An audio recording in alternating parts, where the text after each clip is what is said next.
하나님이여 나의 부르짖음을 들으시며 내 기도에 유의하소서.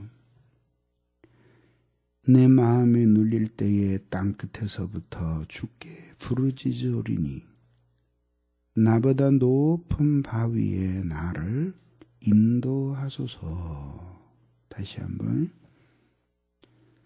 하나님이여 나의 부르짖음을 들으시며 내 기도에 유의하소서. 내 마음이 눌릴 때에 땅끝에서부터 주께 부르짖으오리니 나보다 높은 바위에 나를 인도하소서. 아멘.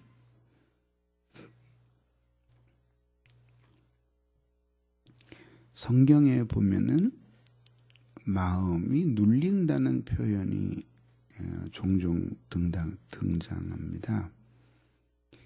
이 마음이 눌린다고 하는 것은 그 하나님 앞에서 영혼이 그 평정의 상태를 누리면서 살아가는 그런 일상적인 균형이 깨트려진 것을 가리키는 것이에요. 그래서 무슨 뜻이냐 하면은 우리들이 그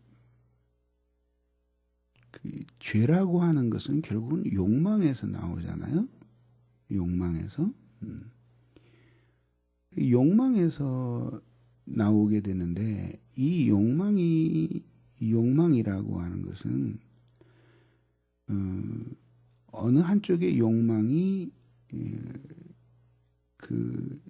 일어나면 그렇게 되면은 이제 우리의 마음에 어떤 평정들이 깨뜨려지게 됩니다. 예를 들어 보십시다.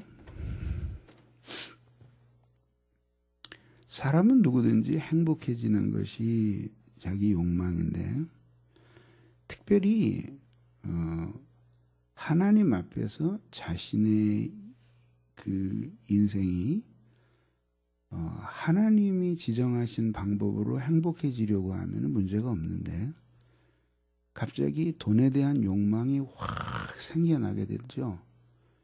그리고 돈을 부정한 방법으로도 많이 소유해야 되겠다라는 그 욕망이 커지게 되면은 그건 이미 벌써 이제 의지의 힘이 생겨나는 거죠.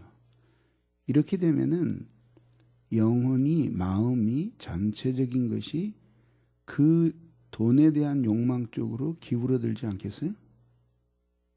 이런 식으로 설명이 되면은 돈이든지 인간의 정욕이든지 뭐 인간의 명예욕이든지 많은 것들에 대해서 이런 식으로 설명이 되잖아요. 그럼 비유를 하자면 이런 손끝에 접시 같은 것들이 있는데 간신히 균형을 유지하고 있는데 어느 한쪽 구덩이에다가 물건을 올려놓으면 그 기울어져서 결국 접시가 쏟아지지 않겠어요? 그렇게 균형을 잃게 될 때 거기에서 온갖 그 사욕들이 나오고 그것들이 인간들의 죄를 만들게 되는 것이죠. 단순히 그 욕망을 줄이면 인간이 죄 없는 상태가 될 것이다라고 하는 것은 그건 성경적으로 볼 때 옳은 게 아니죠. 물론 이제 욕망을 억제하고 하면은 그러면 어느 정도는 평행의 상태에 도달할 수 있습니다. 그러나 성경은 우리가 불쑥하고 어떤 욕망을 갖게 될 때에 그렇게 불쑥하고 솟아오르는 것 말고 더 깊은 죄의 근원을 가지고 있다고 우리에게 가르칩니다. 더 깊은 죄의 근원이 그게 바로 우리의 모든 사악한 욕망의 뿌리가 되는 거예요. 그러니까 아무리 욕망을 제거해서 마음의 평정을 이루었다고 할지라도 그것은 현상이 제거된 것이지 실제 그 뿌리 자체가 변화된 것은 아니다라는 것이에요. 그래서 조금만 더 이야기하자면, 그러면은 우리의 욕망 가운데 죄를 구성하게 하는 욕망이 있는가 하면, 우리를 점점 더 그 하나님 앞으로 나아가게 하는 거룩하고 신령한 욕망이 있습니다. 이 거룩하고 신령한 욕망의 저자는 원천적으로 성령님이에요. 그렇지만은 이 욕망은 우리도 역시 거기에 참여하는 욕망이죠. 왜냐하면 우리에게 그런 욕망을 갖게끔 우리 안에서 작용하시는 분은 성령님이시지만은, 우리를 배제하고 성령님이 작용하신다면 그것은 우리의 감정일 수 없잖아요. 그래서 결국은 참여하게 됩니다. 그러면 우리가 물질이라든지 명예라든지 또 다른 성적인 욕망이라든지 이런 것들을 품게 되면은 영원히 이 평형을 잃어버리고, 그래서 결국은 인간이 그 욕망에 빠져서 죄를 짓게 되지만은, 이 신령한 욕망은 하나님의 거룩하심을 향한 갈망으로서의 이 욕망은 어느 한쪽으로 기울어져서 우리의 평정을, 어느 한쪽으로 기울어져서 우리로 하여금 죄에 흐르고 사악에 흐르고 이렇게 하게 하는 것이 아니라는 말이죠. 그래서 오히려 우리들이 하나님을 향한 사랑과 갈망에 가득 차 있을 때, 물론 우리들이 아직까지도 하나님의 그 크신 사랑에 부합하는 삶을 살지 못한다는 것 때문에 불안해하고 그리고 안타까워하는 측면이 있다는 점에서는 평정을 잃어버리는 것 같지만은, 그러나 사실은 궁극적으로 보면은 그러한 간절한 성화의 갈망을 가지고 있을 그때가 사실은 우리의 마음과 영혼이 가장 큰 평정을 누리는 때입니다. 그래서 하나 같은 갈망이라도 이런 육신의 갈망들은 우리를 끊임없이 흔들어 놓지만은, 그러나 하나님께 대한 거룩한 갈망은 우리로 하여금 높은 평정을 누리면서 오히려 하나님을 향하게 만들어주는 거죠. 정말 차이점들이 많이 있는데 그 중에 아주 핵심적으로 중요한 거 하나만 더 말씀을 드리자면은, 이 모든 욕망은 우리를 집중시키는 놀라운 효과가 있어요. 예를 들면 여러분들이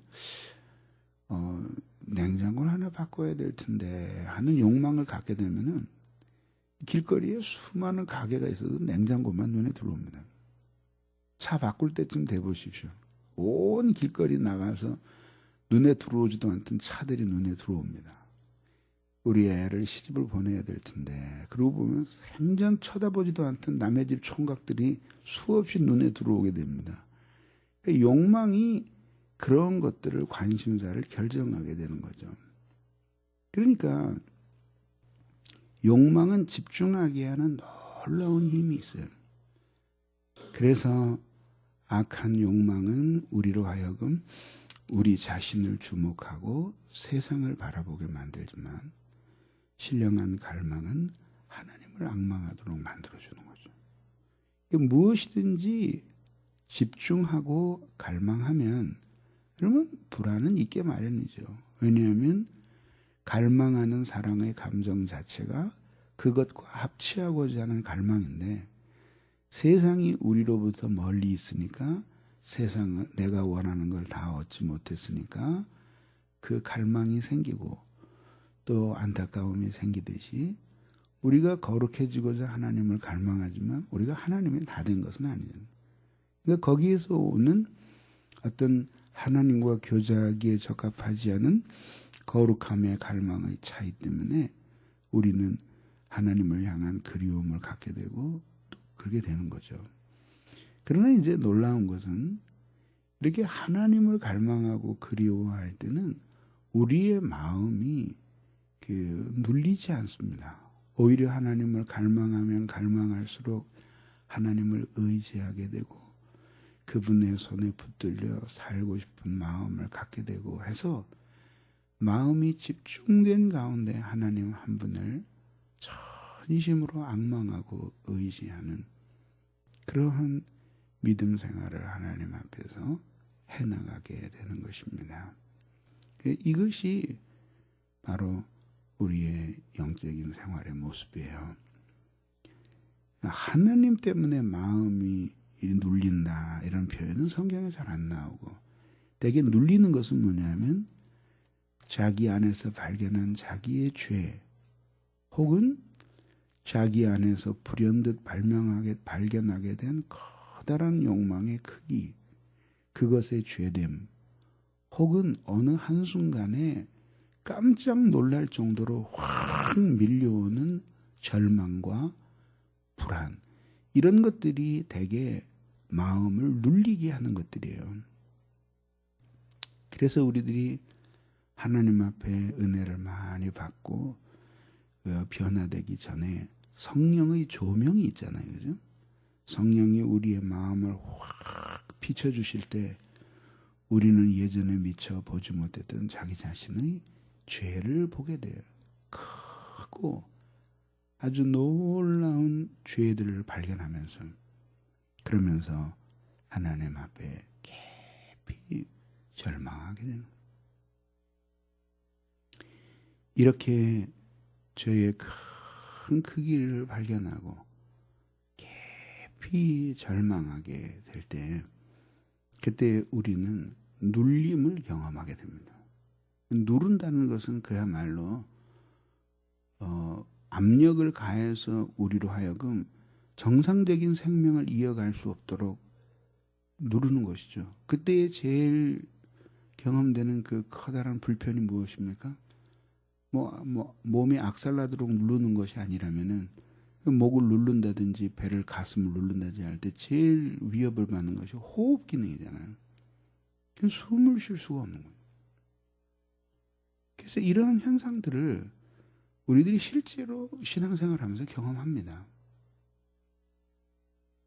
자기 안에 있는 죄를 발견하게 될 때에도 이렇게 눌리게 되지만은 자기의 믿음의 크기와는 어울리지 않는 큰 시련을 만나게 되었을 때 어떤 절망 같은 것들이 밀려올 때 그때 이런 것들을 경험하게 됩니다. 그러나 이제 이런 것들을 경험하면서 이제 하나님 앞에 이 시인은 땅 끝에서부터 주께 부르짖을 것입니다. 그러자면 땅 끝에서부터. 이제 이 당시에 유대인들이 가지고 있었던 세계의 생각은 이 세계 전체가 커다란 쟁반처럼 생각되고 그 위에 하늘은 쟁반 위에다가 엎어놓은 그 플라스틱 그 바가지 같은 거라 이렇게 생각을 했단 말이죠. 하얀 투명한 바가지 같이. 이게 땅끝이라고 하는 것은 뭐냐면 쟁반처럼 있어서 물이 계속 흘러서 저 끝에서는 물이 계속 이렇게 떨어지는 평평한 곳이라 이렇게 생각하는데 이게 땅끝이라고 하는 것은 뭐냐면 땅에서 떨어질 것 같은 그 위기 가운데 있는 절망의 그 가장자리예요. 이제 한 번만 더 비가 오든지 물이 쏟아지면은 함께 끝없이 떨어질 그런 처지라는 걸 얘기하는 거거든요. 거기에서 내가 주께 부르짖을 것입니다. 그리고 하나님 앞에 간구하는 것이죠. 하나님은 우리로 하여금 늘 평탄하고 안락한 길을 걸어가도록 만들어 주시지 않습니다. 사랑하실수록 그래요. 왜냐하면은 내버려 두면 우리는 끊임없이 부패하는 존재이기 때문에 하나님이 소금을 치시든지 기름에 잠궈 놓으시든지 아니면은 삶으시든지 말리시든지 그렇게 해서 식품을 보관하는 사람처럼 우리도 그렇게 다루십니다. 그 모든 것들은 결국 우리로 하여금 하나님을 간절히 의지하고 갈망하게 하시기 위함이에요. 그래서 하나님 앞에 절실하게 매달리게 하시기 위함입니다. 그래서 온 마음을 다해서 하나님 앞에 매달리고 간구하고 의지하며 그렇게 살아가는 사람들이 되게 하시려고 주님이 사랑하는 시인에게 그러하듯이 우리도 때로는 땅끝에서부터 하나님 앞에 부르짖지 않을 수 없도록 때로는 만들어 주시는 거죠. 그래서 시인은 나의 부르짖음을 들으시며 내 기도에 유의해 주시옵소서 하고 하나님 앞에 기도하는 거예요. 우리에게 무슨 일이 일어나든지 간에 결국 우리가 의지할 바는 하나님 한 분이시라는 사실을 기억하는 것이 신자의 본분일 것입니다. 기도하겠습니다.